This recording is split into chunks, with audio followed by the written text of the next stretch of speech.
గ్రంథం శంబల ప్రభువు. మూడో పాఠం శంబలకు మా సాహసయాత్ర.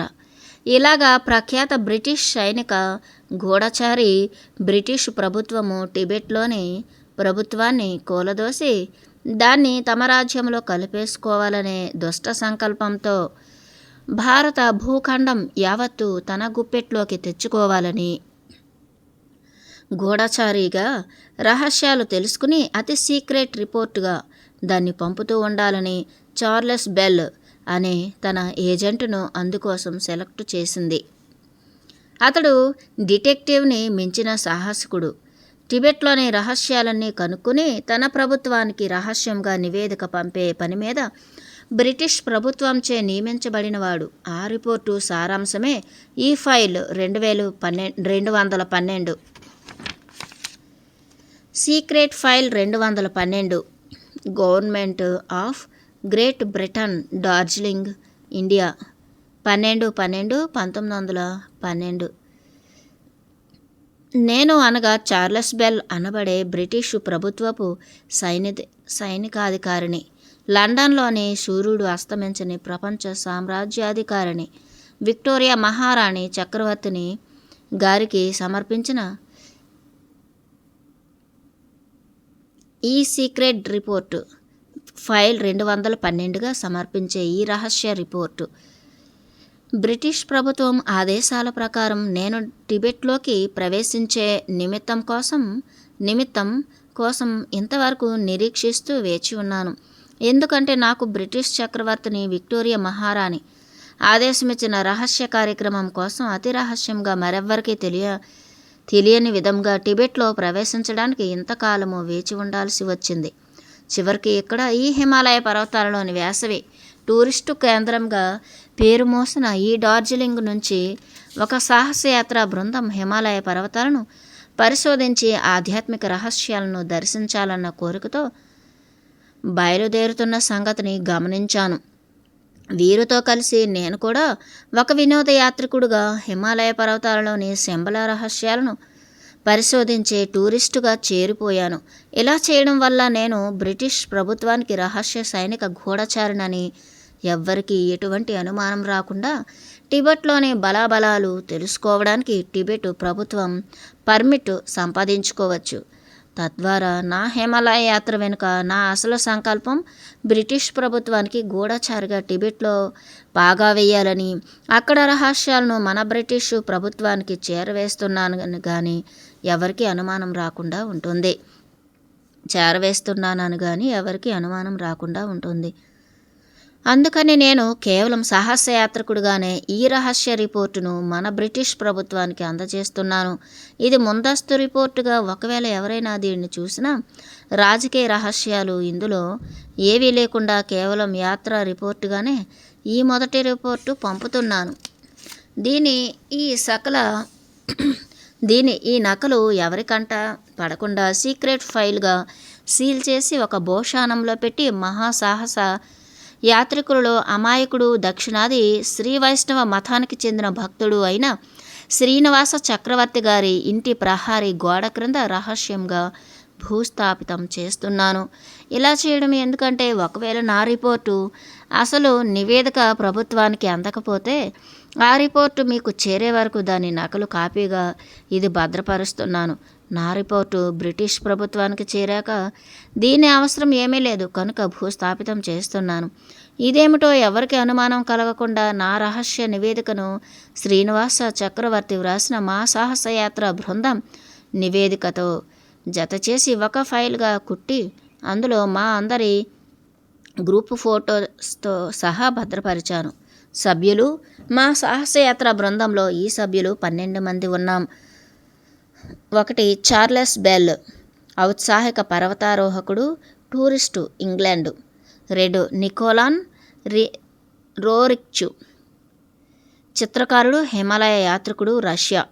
3 Shri Meghnad Saha, doctor MN Saha, science పరిశోధకుడు, Calcutta, India. 4 Alexander Notovitch, Russian రాయబారి, మాస్కో, రష్యా. 5 జగదీష్ చంద్రబోస్, భారతీయ వృక్షశాస్త్రజ్ఞుడు, Calcutta, India. 6 Ouspensky doctor Ouspensky ఆధ్యాత్మిక పరిశోధకుడు మరియు యోగా టీచర్, రష్యా. 7. యువరాజా ఆఫ్ పటియాలా, మహారాజా, ఇండియా. 8. లామా ధోర్జీ చోగ్యాల్, టిబెట్ మత గురువు, యోగి, పూజారి. 9. పండిట్ శ్రీనివాస చక్రవర్తి, హిందూ వైష్ణవుడు, ఆధ్యాత్మిక పరిశోధకుడు, సంస్కృత పండితుడు, మద్రాసు రాష్ట్రం, ఇండియా. 10. షేర్పా టిన్జింగ్ చోగ్లామ్, ఖాట్మండు, నేపాల్. 11. భావనగర్ మహారాజా వారు. 12. ప్రొఫెసర్ రే లంకాస్టర్, జంతు శాస్త్రజ్ఞుడు. పరిశోధనాంశాలు: 1. జరగబోయే భవిష్యత్తును తెలిపే టిబెట్ భవిష్యాలు. 2. నా పూర్వీకుడు British officer Charles Younghusband 1950 British colonel పోగు చేసిన శంబల భవిష్యాలు సేకరించటం. 3. కైలాస పర్వతం, ఓంకార శిఖరం, మానస సరోవరం, నరనారాయణుల ఆశ్రమం, టిబెట్ పీఠభూమి, స్ఫటిక పర్వతం, చింతామణి శిల, శంబల ప్రభువు గురించి రహస్య భవిష్యత్తు తెలుసుకోవడం. లక్ష్యం: పై అంశాల గురించి యథార్థ విషయాలు తెలుసుకోవడం, వీలైనంత భూగట్ట సమాచారం, కథలు, గాథలు సేకరించటము, రహస్య దారులు, గుహలు, చిక్కు మార్గాలని వాటిని దాటే విధానం అన్వేషించటం, టిబెట్కు రానున్న భవిష్యత్తును పరిశోధించటం, బ్రిటిష్ రాజకీయ రహస్యాల సేకరణ, దలైలామా అధికారులతో బ్రిటిష్ సైనిక పరిపాలన ఏర్పాటు చేసి చైనా అధికారం అంతం చేసే సావకాశం పరిశీలించటం. పై అంశాలతో ఈ సాహసయాత్ర రహస్య రిపోర్టును నేను తయారు చేశాను. ఇందులోని ప్రతి అంశము ఒక్కొక్కటి కొన్ని నోట్స్ రూపంలోను, మరికొన్ని చోట్ల కథా రూపంలోను, మిగతాది సాహసయాత్ర వర్ణనగాను ఈ రహస్య నివేదికలో నిబంధన చేసి బ్రిటిష్ ప్రభుత్వ ప్రధానమంత్రి ద్వారా ప్రభుత్వానికి సమర్పించడమైనది. ఆ రిపోర్టు నకలును సీలు చేసి ఈ ట్రంకు పెట్టెలో పెట్టి ఎవ్వరికీ కనిపించకుండా భారతదేశంలోని హిందువుడు, శ్రీ వైష్ణవ బ్రాహ్మణుడు అయిన శ్రీనివాస చక్రవర్తి ఇంటి గోడ పునాది క్రింద చెక్క పెట్టెలో భద్రం చేసిన భోషాణంలో లాక్ చేసి శాశ్వతంగా భూస్థాపితం చేస్తున్నాను. ఇట్లు బ్రిటిష్ రాణికి విధేయుడు మీ చార్లెస్ బెల్, బ్రిటిష్ సైనిక అధికారి. 12/12/1912 డార్జిలింగ్, ఇండియా.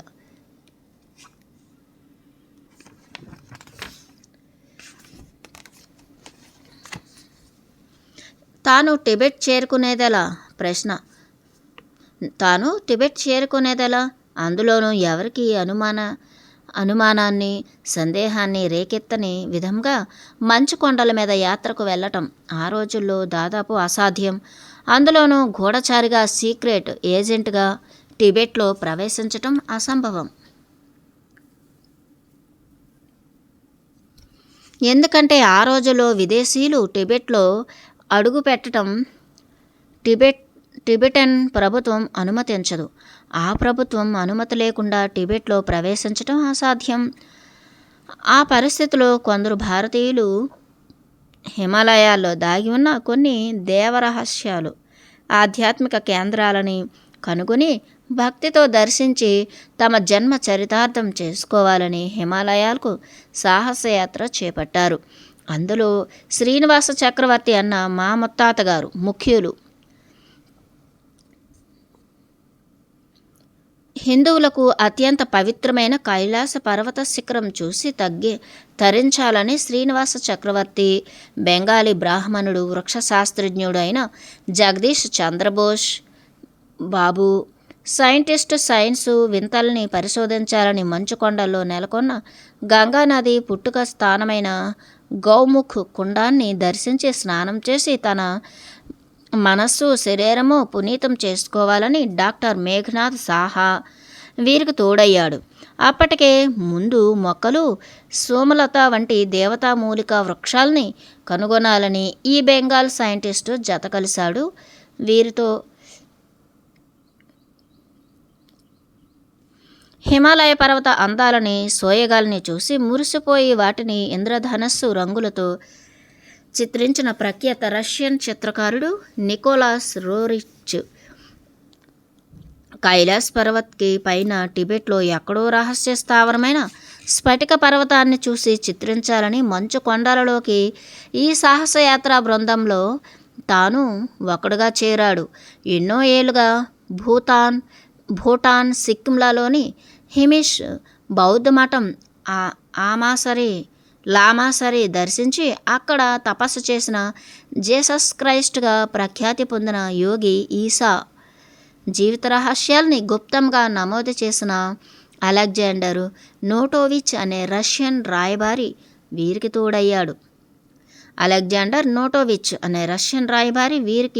తోడయ్యాడు.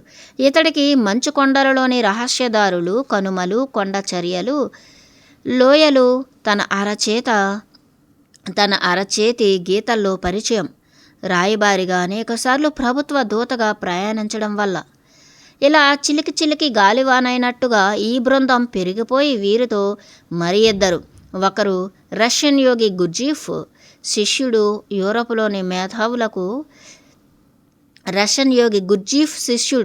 యూరప్లోని మేధావులకు ఆధ్యాత్మిక రహస్యాలని బోధించిన ఔస్పెన్స్కీ అనే ఇంకొకడు తోడయ్యారు. శంబల రహస్యాలు తెలుసుకోవాలని 2 ప్రళయాల్ని పరిశోధించిన ఇమ్మాన్యువల్ వెలుకోవ్స్కీ రెండో రష్యన్ సైంటిస్టు, ఆధ్యాత్మిక పరిశోధకుడు. మంచు కొండల్లో యాత్ర చేయాలంటే ఎంతో ఖర్చుతో కూడుకున్న పని. ఇదంతా నిర్వహించాలంటే దానికి ఎందరో పరివారము, వంటవాళ్ళు, సామాన్లు మోసుకెళ్లే కూలీ షేర్ఫాలు, ఇంకా డేరాలు, తుపాకులు, ఆహార పదార్థాలు, మందులు, కొండ ప్రదేశాన్ని తెలిపే దేశపటం అంటే మ్యాప్ కావాలి. ముఖ్యంగా శంబల, కైలాస్, ఎవరెస్ట్, K2 అనే శిఖరం, స్ఫటిక పర్వతం చూపేది కావాలి. కొంచెమైనా ఆధ్యాత్మిక కాలాలలో ఆసక్తి, డబ్బు, హంగు, పరివారము, పలుకుబడి గల పటియాలా యువరాజు కూడా వీరికి తోడయ్యాడు. కొండలెక్కాలన్న పిచ్చితో పర్వతారోహకుడు అనిపించుకోవాలన్న తృప్తి కోసం. ఇందరున్నా కానీ వీరికి స్థానికులు, కొండదారులు, రహస్యాలు తెలిసిన గురువు, మార్గదర్శకుడు, నిజాయితీపరుడు అయిన బౌద్ధ లామాసరీలతో పలుకుబడి, గౌరవం, పరపతి గల పీఠాధిపతి పూజారి వంటి ఒక బౌద్ధ లామా సహాయం లేకుండా ఇటువంటి యాత్ర అసంభవం. సుడిగాలికి ఎండుటాకులు పోగైనట్టు ఇలా దైవ సంకల్పంగా వీరంతా తోడై ఒక బృందంగా కలిసి చేసిన సాహసయాత్ర రిపోర్టే ఈ ఫైల్ 212. ఈ ఫైల్ 212 మా ఇంటి అడుగున భోషాణంలో దొరికిన రహస్య నివేదికను తయారు చేసిన 12 కథానాయకుల నేపథ్యం. వీరందరినీ కలిపి ఉంచిన ఆసక్తి ఒకే విషయం మీద, అదే శంబల ప్రభువు, ఆయన అవతారం గురించిన రహస్యాల సేకరణ. ఈ సంకల్పంతో 1909 ప్రాంతంలో వీరు చేసిన సాహసయాత్ర యొక్క పరిశోధన సారాంశమైన రహస్య నివేదిక రిపోర్టులోది. ఇది ఈ ట్రంకుపెట్టెలో దొరికిన దస్త్రాలోని గూఢచారి రిపోర్టు.